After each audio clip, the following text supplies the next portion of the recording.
Welcome to 1 TV news. ముందుగా headlines చూద్దాం.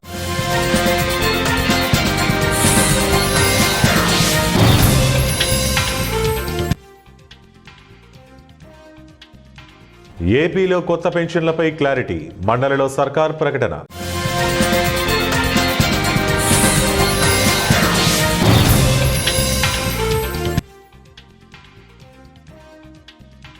మహిళల అకౌంట్లలోకి 5,000 బదిలీ, సీఎం స్టాలిన్ కీలక ప్రకటన.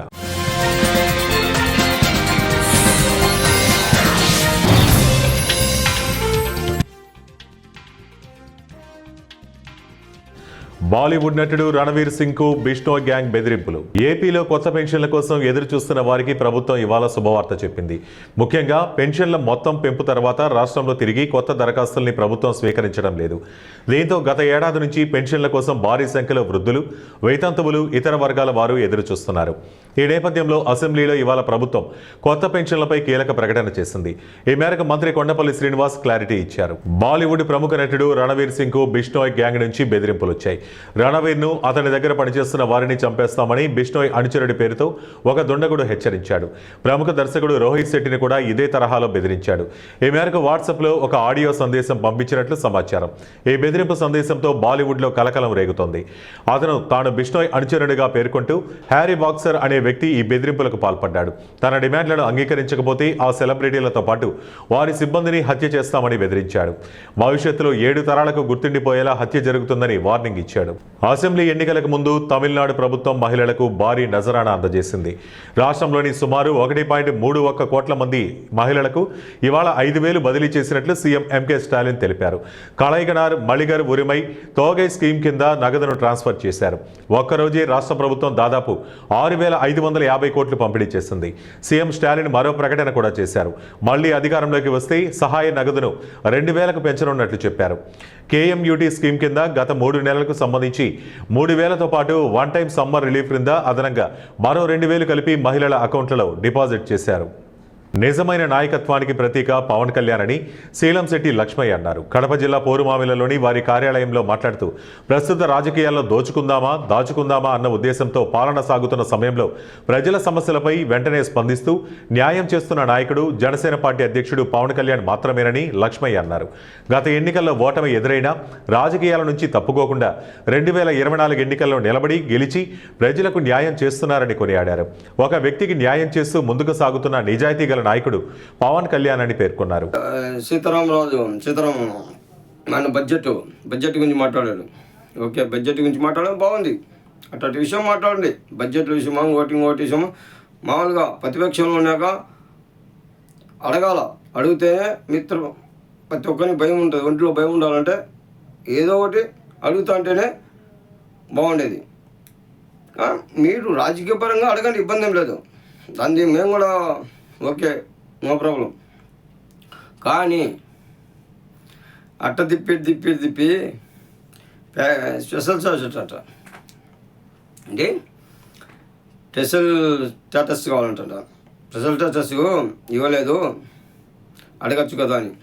సార్, ఆనాడు 2014 నుంచి 2019 వరకు స్పెషల్ స్టాటస్ అని ఒకటే మేము గుర్తు తీసుకున్నావు. నాకు 25 ఎంపీ సీట్ ఇస్తే నేను మెడల్ ఉంచుతాను అని నువ్వు ఎక్కడ ఉంచావండి? 3 వచ్చాయి. ఎక్కడ ఉంచారా? ఉంచాలా? 51 సీటు కొలుచుకున్నారు. ఎక్కడ ఉంచారా? కనీసం అసెంబ్లీలో, పార్లమెంట్లో కనీసం మీ వాయిస్ అని వినిపించారా? కనీసం అంటే ఒక్క పారన్నా మీరు స్పెషల్ స్టేటస్ గురించి మాట్లాడారా? మీరు మాట్లాడలే. కానీ ఈ పొద్దు మాజీ సలహాదారుడు పోతుల నాగార్జున రెడ్డి మన మాటతో ప్రెస్ మీట్ పెట్టి మాట్లాడుతూ స్పెషల్ స్టేటస్ గురించి మాట్లాడలేదు అంటూ ఈ మాయ నిధులు తెస్తుంటే నిధులు బ్రహ్మాండంగా తెస్తున్నారండి. కళ్యాణ్ గారు బ్రహ్మాండంగా నిధులు తెస్తున్నారు. కంటికి మీకు కనపడలేదు కానీ పచ్చ కమ్మిలేని ఊరంతా పచ్చగా ఉన్నట్టు మీకు సేవనంటే సనాతనం. కడప జిల్లా బద్వేలు పట్టణంలోని సిద్ధవటం రోడ్లో గల మలుపు దినపత్రిక కార్యాలయంలో మలుపు దినపత్రిక దివంగత ఎండి రఘురాం రెడ్డి సంతాప సభ కార్యక్రమం బంధుమిత్ర పాత్రికేయ బృందంతో కలిసి ఘనంగా నిర్వహించారు. ఈ సందర్భంగా మలుపు దినపత్రిక మాజీ ఎండి రఘురాం రెడ్డి తనయుడు ధనుంజయ రెడ్డి వారి అన్న గురువురెడ్డి మాట్లాడుతూ సామాన్య రైతు కుటుంబంలో పుట్టి దీక్షా దక్షలతో మహా వ్యవస్థగా ఎదిగిన ధీరోదాత్తుడు పత్రికా రంగంలో తనదైన శైలిలో అతి సామాన్యుడిగా జీవితాన్ని ప్రారంభించి అసామాన్యుడిగా ఎదిగి శిఖరంలా ఎదిగినటువంటి రఘురాం రెడ్డి జీవితమే ఒక పోరాటంగా, ప్రతి పోరాటం ఒక గెలుపు పాఠంలా ఆయన ఆలోచన నిత్య నూతనమన్నారు. నిరంతరం అధ్యయనం చేయటమే రఘురాం రెడ్డి నైజమని, 1000 బాహువులు 1000 మెదళ్ల కలయికతో చేసే పని ఒక్కడే చేయగల సమర్థుడన్నారు.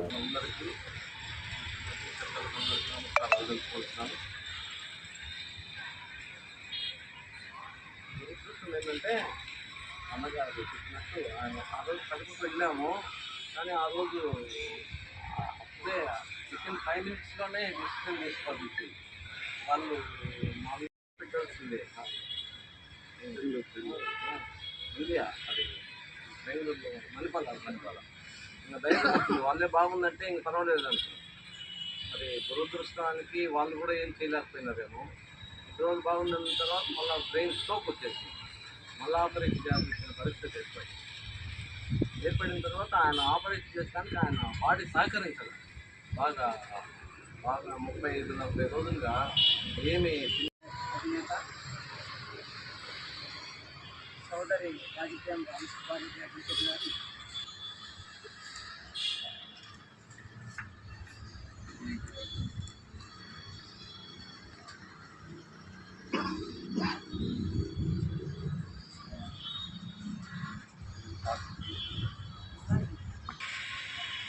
ఈ మొత్తము ఉండేటువంటి విలేకరులు అందరూ కూడా ఆయన ఏర్పాటు త్వరలో దీనికి ఉగాది నుంచి ఒక అసలు పత్రికలు పేపర్ మూలకంగా ఇక్కడ వీడియో రూపం కాకుండా పేపర్ రూపంలో చేస్తాము నిర్ణయం చేస్తున్నాం.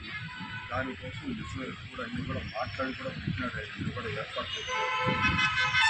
రాష్ట్రంలో మనం అంతా మేము తింటాం కదా, రాష్ట్ర వ్యాప్తంగా దీన్ని ఏర్పాటు చేద్దామని చెప్పేసి చాలా కాలంతో మాకు కూడా బాగా చెప్తే కూడా ఇంకా ఆ విధంగా అభివృద్ధి చేస్తేనే జరుగుతుందో మా చుట్టూ వారాన్ని చూడము సలహాలు వేయడము చెప్పడము మాట్లాడుతుంది ఆయన జరిగే విషయాలు చెప్తాం. నిజంగా మీ పాత్రికేయులుగా ఉండే వాళ్ళందరూ కూడా ఎండి రావక్క ఆయన రఘురాం రెడ్డిని తప్పక మీరు కూడా ఉన్నారనే విషయం కూడా ఎవరు కూడా నన్ను ఊరుకుంటున్నారు. ఆయనే అన్ని చూసుకుంటారు. నాకు కావాల్సింది ఏమన్నా మనకు పని కావాల్సింది ఆయన చేస్తూ పోతున్నాను. అందుకే అన్ని బాధ్యతలు ఆయన అలాంటి ఉన్న స్థితిలో పోయి ఈ పేపర్లో 5 డబ్బులకు ఆయన ఉండే ఆశయాల ప్రకారం దీన్ని సాధించాలనే ఉద్దేశంతో మాకు అందుబాటులో కూడా ఏదో రకంలో మనం చేయాల్సిన తప్పక. సరే నేను ఈ రకంగా పత్రిక బాధపడుతున్నా కూడా దాని యొక్క వాళ్ళ కుమారులు కుటుంబము వాళ్ళు ఆయన వెనకల్లో ఉంటే వీళ్ళు ఎంతో అభివృద్ధికి చేయాల్సిన కార్యక్రమాలు కుటుంబంలో మనములు అంతా చేయాలి. మాకు మేము చేసే ఉంది పత్రికా రంగంలో కూడా మాకు పూర్తిని ఇబ్బంది. ఇంతవరకు దాన్ని మళ్ళీ ఆ రోజు నుంచి ఇంతవరకు మన పీడిఎఫ్లో కూడా మనం నిలబెట్టేసినాం, జరపడం లేదు ఆ బాధతో.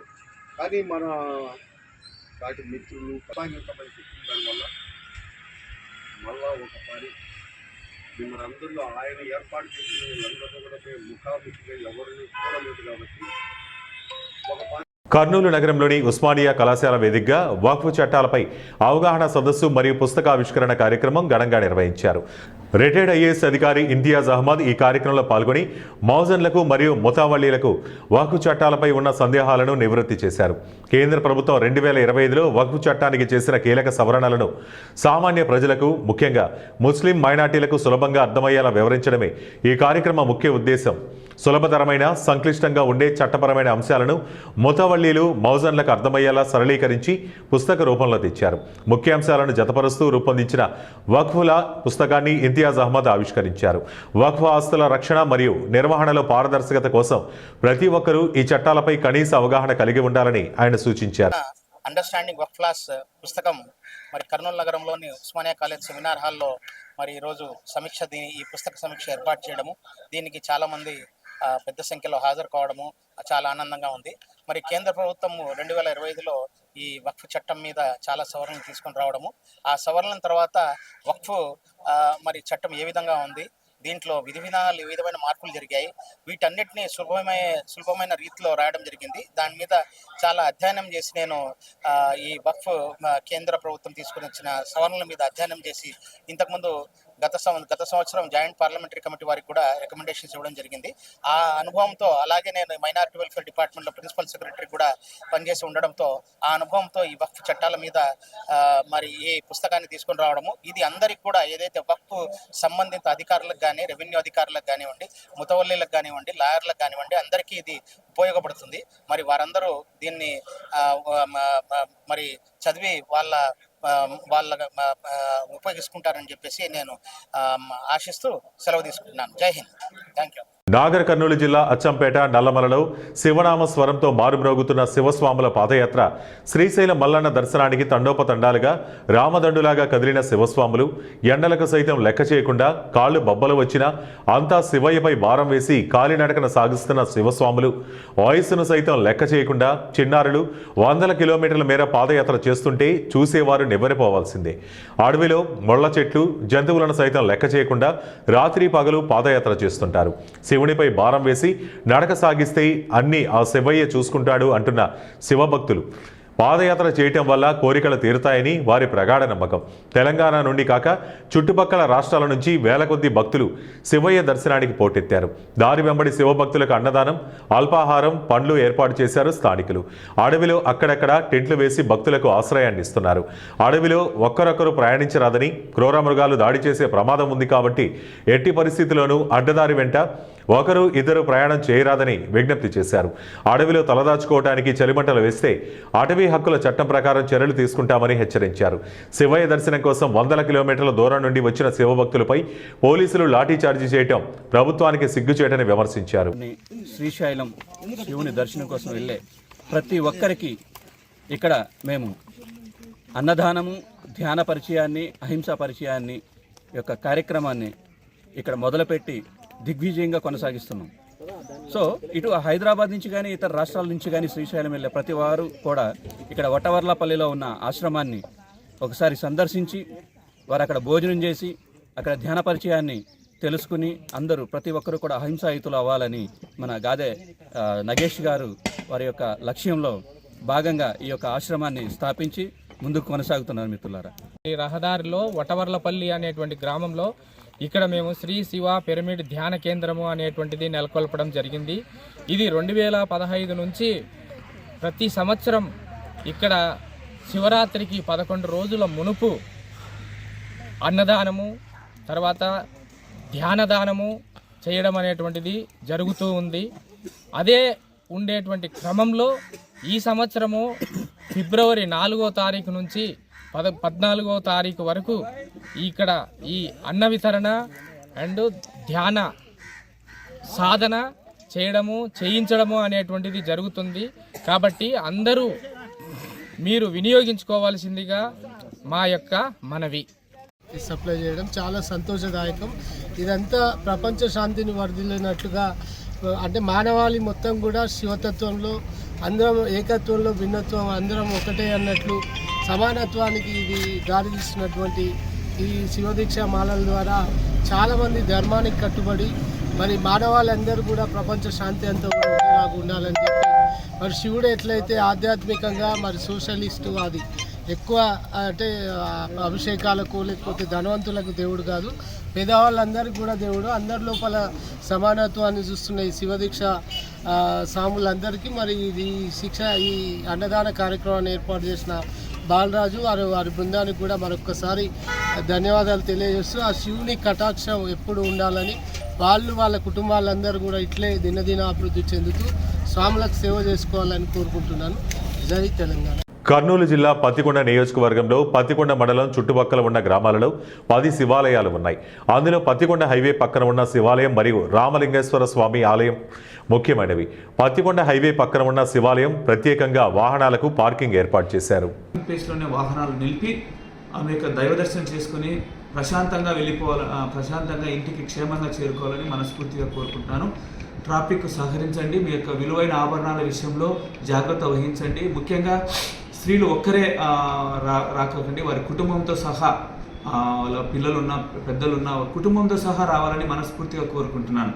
అంటే ఆ దొంగలకు మంచి అవకాశంగా ఉంటుంది. కాబట్టి చీకటి ప్రదేశాల్లో మీరు సంచరించినప్పుడు, నడుచుకుంటూ వెళ్ళినప్పుడు జాగ్రత్త వహించండి.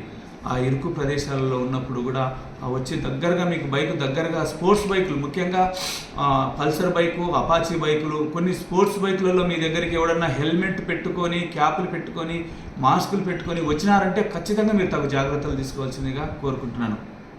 కాబట్టి ఈ యొక్క పండగ అందరూ పండగలాగా సంతోషంగా జరుపుకోవాలని, ఏ కుటుంబంలో బాధ కలగకోకుండా, యాక్సిడెంట్ కానీ దొంగతనాలకు కానీ గురి కాకోకుండా ఉండాలని మనస్ఫూర్తిగా కోరుకుంటున్నాను.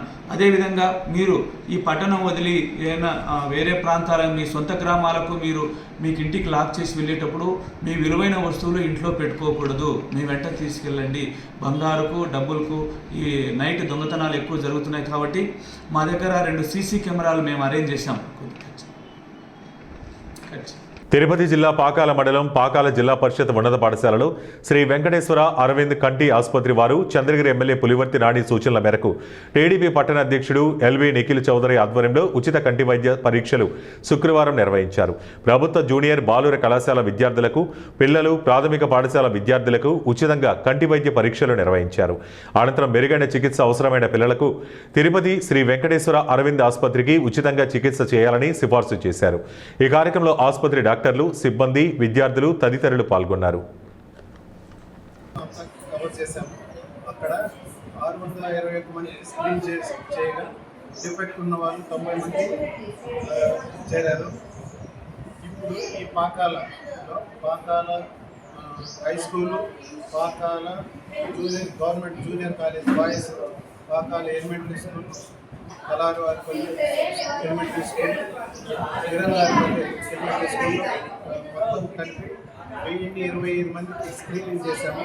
ఇందులో 30 మందికి డిఫెక్ట్స్ ఉంది. వీళ్ళకందరికీ ఈరోజు మిగిలిన పరీక్షలు చేసి అవసరం ఉన్న వాళ్ళకి కంటి అద్దాలు ఉచితంగా ఇస్తాము. అంతేకాకుండా ఇంకెవరికైనా అవసరం ఉంటే రెఫర్ చేసి అరవింద ఐ హాస్పిటల్ వాళ్ళు మీరు ట్రీట్మెంట్ విత్ ఎలక్ట్రానిక్ మీడియా. చాలామంది ఎక్కువ స్టూడెంట్స్ కూడా ఈ ఐ డిఫెన్స్ అనేది వస్తుంది కాబట్టి మన గౌరవ ఎమ్మెల్యే గారి యొక్క సూచన మేరకు ఆ ప్రగతి రూరల్ డెవలప్మెంట్ ట్రస్ట్ తరఫున చేయడం అనేది చాలా హర్షించదగినటువంటి విషయము. ఈ సందర్భంగా గౌరవ ఎమ్మెల్యే గారికి, ఈ ట్రస్ట్ వారికి మా పాఠశాల తరఫున ఒక మనిషి చనిపోయిన కుల కట్టుబాట్ల నీడ అంత్యక్రియల వరకు వెంటాడింది. కుల బహిష్కరణకు గురైన వ్యక్తి వచ్చాడని గ్రామస్తులెవరూ అంత్యక్రియలకు ముందుకు రాలేదు. దీంతో మృతుడి భార్య, ఆడపడుచులే పాడిన మోస్తూ అంత్యక్రియలు పూర్తి చేశారు. జగిత్యాల జిల్లా బీర్పూర్ మండలం కుందరకుంటలో జరిగిన ఈ ఘటన కుల బహిష్కరణ పేరుతో సాగుతున్న అకృత్యాలకు నిదర్శనంగా నిలిచింది. గ్రామానికి చెందిన ఎదుల రాజేశం బుధవారం అనారోగ్యంతో మృతి చెందాడు. అయితే కుల బహిష్కరణకు గురైన మృతుడి బంధువు ఒకరు చివరి చూపు కోసం వచ్చారు. దీంతో కుల బహిష్కరణకు గురైన వ్యక్తితో కలిసి అంత్యక్రియల్లో పాల్గొంటే కుల పెద్దల ఆగ్రహానికి గురవుతామనే భయంతో గ్రామస్తులు దూరంగా ఉన్నారు. ఆఖరి చూపు చూసేందుకు వచ్చిన కొందరు బంధువులు సైతం ఊరి గొడవలు తమకు ఎక్కడ చుట్టుకుంటాయో అన్న భయంతో పాడె మోసేందుకు ముందుకు రాలేదు. దీంతో మృతుడి భార్యతో పాటు ఆడపడుచులు, మరో 2 పురుషులు పాడెమోసి అంత్యక్రియలు పూర్తి చేయాల్సి వచ్చింది. శవయాత్రలో మృతదేహంపై మరమరాలు చల్లే బాధ్యత సైతం ఒక చిన్న బాలుడిపై పడిన దృశ్యం మరింత హృదయ విదారకరంగా మారింది. ఒక మనిషి చివరి ప్రయాణంలో కూడా కుల బహిష్కరణల గోడలు అడ్డుగా నిలవడం, కనీసం మానవత్వం చూపకపోవడంతో సమాజం ఎటుపోతుందో అన్న ఆందోళనలు వ్యక్తమవుతున్నాయి. వార్తలు ముగించే ముందు ముఖ్యాంశాలు మరోసారి.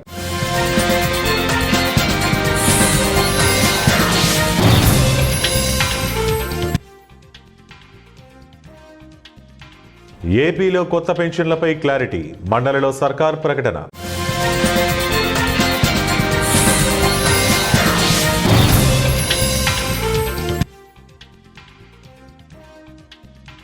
మహిళల అకౌంట్లలోకి 5,000 బదిలీ, సీఎం స్టాలిన్ కీలక ప్రకటన.